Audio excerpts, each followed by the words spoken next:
interactive movie and game. So you need to click, first you need to click interactive movie.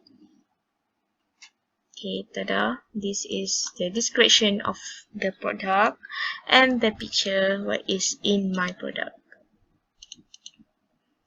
Okay, then this is the slide. You need to click pop-up button, then it will link to other page. Then you need to click download button and wait for a while. Then click open with and okay, and wait for a while to get for it completed.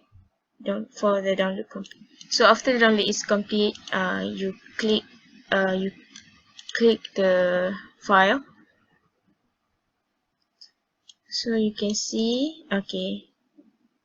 Then you click slideshow, and now you can enjoy interactive movie. So interactive movie has dictionary function, so you can go and check the words that you don't understand and close. It has pause button, play button, and also skip button. Okay, you can skip.